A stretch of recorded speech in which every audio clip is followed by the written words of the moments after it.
Em uma noite de verão de 1994, sob a luz prateada da lua cheia, uma brincadeira de esconde-esconde se transformou em um pesadelo para duas irmãs. Ana e Lúcia, crianças de um bairro tranquilo no interior paulista, jamais imaginariam o que estava para acontecer.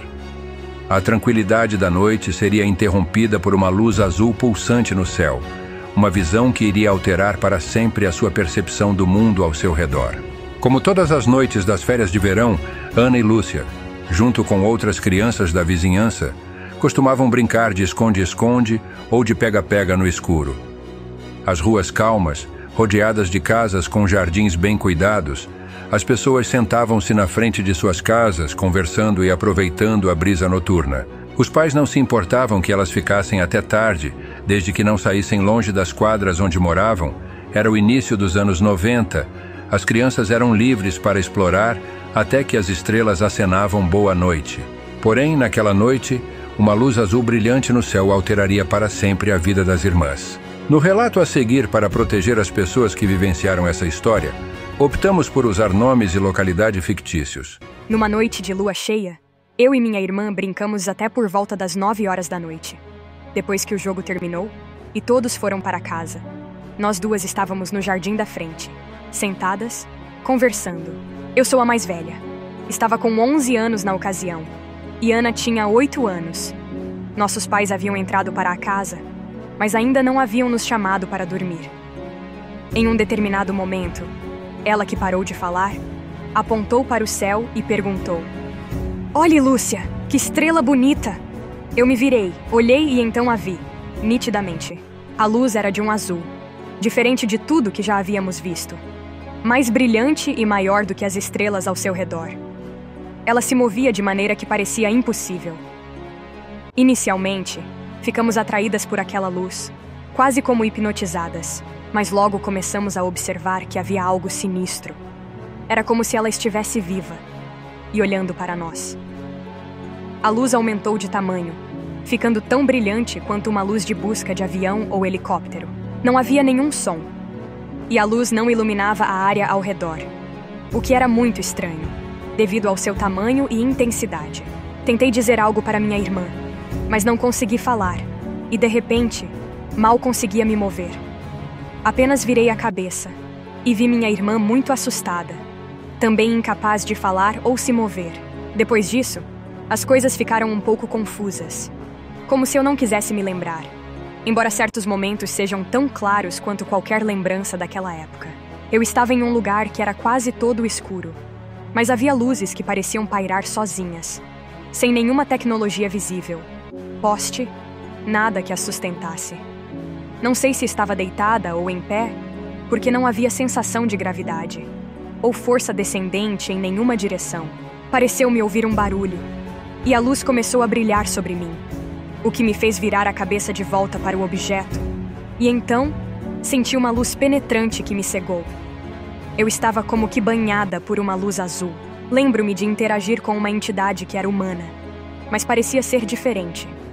Como uma pessoa bonita, mas sem características masculinas ou femininas, completamente andrógena, com uma aparência muito simétrica e suave no rosto e no corpo. Fora isso, tinha uma aparência muito humana. Eles falavam comigo, mas eu tinha plena consciência de que era em minha cabeça e não em voz alta. Era como se eu estivesse consciente em alguns momentos, com momentos de nebulosidade no meio. Não sei como descrever isso. Eu estava ciente de que eles estavam fazendo coisas comigo, mas não me lembro o quê. Mas me lembro perfeitamente de um piercing que eles inseriram logo atrás da minha orelha, no lado direito. Lembro que não doeu. Só senti quase uma coceira por um segundo. E eles me disseram que estavam coletando uma amostra e depositando algo que lhes permitiria me monitorar remotamente por algum tempo. Explicaram que essa não era a primeira vez que faziam isso comigo, e que continuariam a fazê-lo durante toda a minha vida. E que havia milhares de pessoas ao redor do mundo com as quais eles estavam fazendo isso. Tratava-se de algum tipo de estudo científico que eles tentaram me explicar, mas sinceramente não me lembro do objetivo. Consegui perguntar a eles algumas outras coisas nos momentos em que estava consciente, como: onde estava minha irmã? E eles explicaram que estavam fazendo a mesma coisa com ela. Perguntei-lhes sem rodeio se eram alienígenas, e eles acharam graça e me disseram que eram humanos do futuro. Mas tive a nítida sensação de que isso não era verdade. Mais uma vez, não sei como descrever por que pensei isso. Foi apenas uma sensação diferente quando eles me disseram que não eram de outro mundo, em comparação com as outras coisas que estavam dizendo. Parecia uma mentira, ou uma simplificação de algum tipo. Depois de algum tempo inconsciente, percebi que meu corpo estava novamente banhado por uma luz azul, e a escuridão começou a diminuir, e pude ver as estrelas e o céu. Não sei quanto tempo passou até que eu realmente entendesse onde estava, mas em algum momento, eu meio que acordei e percebi que estava sentada na grama, ao lado da minha irmã, no quintal do vizinho, a cerca de 15 a 20 metros do local original. Minha irmã acordou quase ao mesmo tempo. Nós duas imediatamente olhamos uma para a outra, e depois para o céu, e a luz havia desaparecido. Foi então que percebemos que haviam se passado umas 2 horas. Para nós pareciam poucos minutos. Ana também tinha uma marca atrás da orelha, e tentei perguntar a ela o que ela viu e sentiu, mas era como se algo me impedisse. Corremos até nossa casa e fomos direto para a cama, antes que tivéssemos problemas, com nossos pais, que estavam calmamente sentados na sala assistindo TV. Lembro vagamente de meu pai falar algo como: até que enfim voltaram para casa. Depois desse dia, evitávamos falar sobre o assunto. As aulas voltaram. A vida voltou ao normal. E com o tempo fomos esquecendo. Os anos se passaram. E eu e minha irmã comentávamos uma ou outra vez sobre aquele dia. Mas ela, que era bem mais nova, pouco se lembrava. E eu mesma comecei a pensar que inventamos tudo aquilo, que fazia parte de alguma fantasia de aventura que estávamos brincando. E, sinceramente, havia me esquecido desse evento até que, 2 anos atrás, quando minha filha, que estava com 9 anos, mencionou que eu tinha uma mancha atrás da minha orelha direita, que parecia uma marca de queimadura, ou uma cicatriz, ou uma espinha. Ela gosta de estourar essas coisas, e estava louca para que eu a deixasse tentar estourá-la. Quando ela me lembrou disso, as lembranças do evento voltaram à minha cabeça, e eu fiquei um pouco emocionada, mas concordei em deixá-la mexer no local. Ela tentou estourá-lo, mas disse que não saiu nada. Liguei para a minha irmã e perguntei se ela ainda tinha uma mancha na orelha direita. Na época que tudo aconteceu, eu e ela percebemos esse pequeno corte na orelha de cada uma.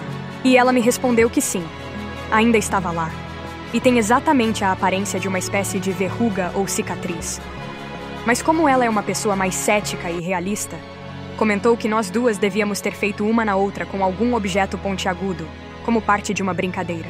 Mesmo assim, eu fiquei preocupada e resolvi fazer ressonâncias magnéticas e outros exames. Mas não apareceu nada. Então não tenho ideia do que seja ou se há algo lá dentro. Tento não pensar muito porque, embora não tenha ficado assustada na época, o assunto é muito angustiante. Mas agora, alguns dias atrás, aconteceu uma coisa que me deixou nervosa e que me fez escrever esse relato. Minha filha reclamou de uma coceira próximo à orelha dela. E quando fui olhar, ela tinha uma marquinha, parecendo uma verruguinha bem vermelha, no mesmo local que a minha e da minha irmã. Perguntei se ela tinha isso faz tempo, e ela disse: "Não, mãe, percebi hoje de manhã. Se parece com a sua, não? Deve ser algo hereditário." E ela riu. O que seria a marca na orelha da filha de Lúcia? Uma ligação com o passado? Uma coincidência assustadora? Há várias explicações que podemos sugerir. Trauma. O cérebro humano é complexo e a maneira como processamos e recuperamos memórias pode ser afetada por eventos traumáticos. Algumas experiências podem ser tão fora do comum ou estressantes que a mente as guarda de maneira diferente, o que pode explicar a sensação de nebulosidade e os lapsos de memória. Fenômenos de massa. Quando várias crianças brincam juntas, elas podem começar a ver ou acreditar em coisas da mesma maneira. Se algo fora do comum acontecer, essa ideia pode ficar ainda mais forte por estarem juntas. Se uma criança testemunha algo incomum, essa percepção pode ser intensificada pelo feedback do grupo, levando a uma interpretação mais mística ou fantástica do evento. Sugestionabilidade. As crianças podem ser facilmente influenciadas por histórias ou filmes, o que pode mudar como elas lembram de certos eventos. A experiência compartilhada com a irmã e a possível influência de histórias de ficção científica ou filmes populares na época podem ter moldado as memórias do evento. Explicações naturais e psicológicas. Céticos argumentariam que tais experiências podem ser explicadas por fenômenos naturais mal interpretados, como luzes de aeronaves ou fenômenos atmosféricos raros, estados alterados de consciência ou até mesmo a influência de toxinas ambientais ou estresse psicológico. Coincidências da vida. Às vezes, a vida é cheia de coincidências que podem parecer estranhas ou até mesmo predestinadas. Essas marcas podem ser simples coincidências, eventos aleatórios que escolhemos dar significado com base em nossas experiências e crenças. Uma explicação que captura a imaginação de muitos é a possibilidade de uma origem ufológica. O fascínio humano com o desconhecido e o cosmos nos leva a considerar a existência de vida além da Terra e suas potenciais interações conosco. De acordo com algumas teorias dentro da ufologia, marcas misteriosas em indivíduos podem ser vestígios de encontros próximos ou até mesmo de comunicação com seres extraterrestres. Embora a ideia possa parecer retirada das páginas de ficção científica para alguns, é importante lembrar que a ufologia é um campo de estudo que busca entender fenômenos não identificados, mantendo a mente aberta para as vastas possibilidades do universo. Essa abordagem não busca desafiar as explicações científicas, mas sim complementá-las, explorando as fronteiras do que conhecemos e do que ainda está por ser descoberto. Abdução por extraterrestres. O relato tem várias marcas de casos clássicos de abdução, incluindo experimentos em humanos, comunicação telepática e a presença de objetos implantados. Pesquisadores do fenômeno UFO, como John Mack, um psiquiatra de Harvard, documentaram casos semelhantes onde indivíduos relatam experiências que alteram a vida e são difíceis de explicar dentro de um contexto puramente científico ou psicológico atual. Objetos anômalos. A presença de uma marca ou implante que permanece inexplicável, mesmo após exames médicos, é um tema recorrente em relatos de abduções. Alguns pesquisadores sugerem que esses objetos poderiam ser dispositivos de monitoramento ou algo mais enigmático. Lucy ainda aguarda por uma resposta que talvez nunca tenha, ao mesmo tempo que acredita que possa ter sido abduzida por uma inteligência alienígena ou até mesmo do futuro. Agora ela teme pela filha e o que possa acontecer com ela. Histórias de pessoas levadas por seres extraterrestres são complicadas de confirmar. Dependemos somente do que as pessoas que passaram por isso contam e do que se lembram. Uma maneira de tentar entender melhor, embora seja um método que gera debates, é fazer uma terapia de regressão, com o auxílio de psicólogos e médicos especializados. No entanto, é importante saber dos riscos dessa terapia e das lembranças que ela pode despertar.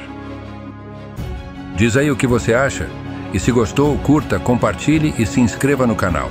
Até mais, fique bem!